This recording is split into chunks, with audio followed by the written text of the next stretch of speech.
Afternoon. Napakainit po. Yan mo, oh. Buti ngayon nadiligan ko kagabi na maano na yung mga tanim, pero patay talaga, iba. Ginagawa pa ko ng ano dyan, panghaligi ng sige. Ako na lang talaga. Kasi wala pag nag-ano ka, ipira na naman.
Malaki na siya.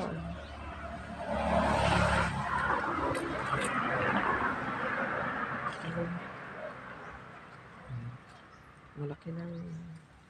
Ano po na? Wow, ganda naman. Oh, may bulaklak ko. Yan ang banda. Ang puno ng nyug. Oh, malaki na yan. Yan, maliit pa. Napakainit talaga. Yan mo yung bakuran ko. Tingnan mo yung Bermuda ko. Kulay brown. Yung hose, hindi pa na ilipit kasi nga ano. Yan diligan mo yung mamaya-maya siguro. Kasi napakainit eh. Alas 11:30 na. Yan, madaming bunga ng bayabas. So, putulan ko sana yan. Daming bunga. Huwag sana anuhin. Huwag mo na putulan. Yan lang, linisan ko muna. O, tingnan mo, natumba na yung mga lagayan ng bulaklak. Naku. Wala, linisan ko yan. Tapos ilipat na yung banda sa lagay. Ito dapat maputol na to.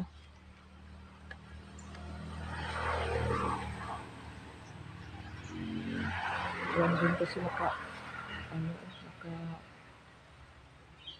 hagat ba?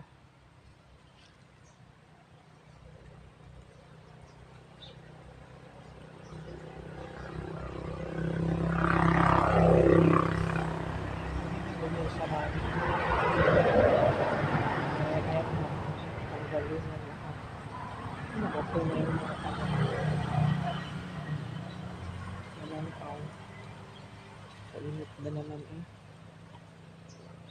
Tapos kunin yan lahat para maluwag na. At saka yan putulan. Ano na yun yan, ipaputol ko yan. Papunta yata doon para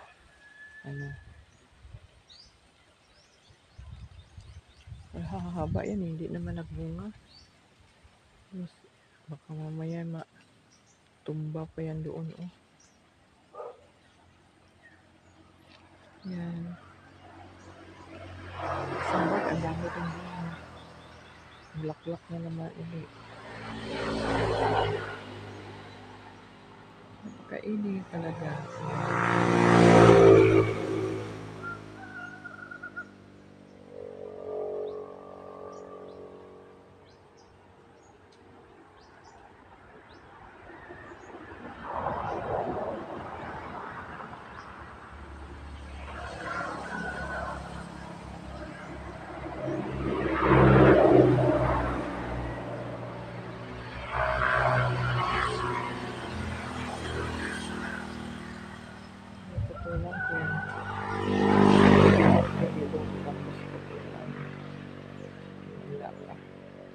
dako na yung malaki, yung lemon.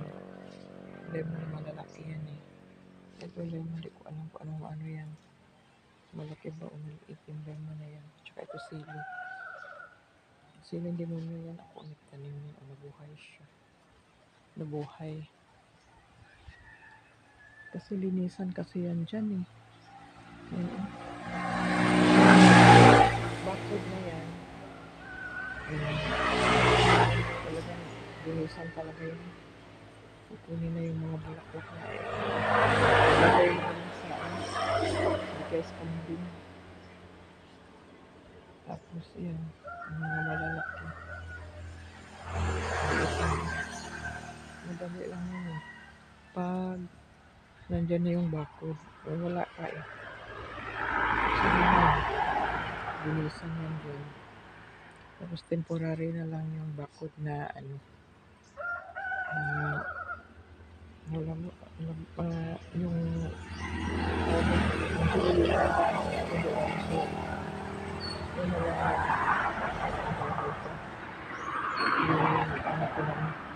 haligi ng ano.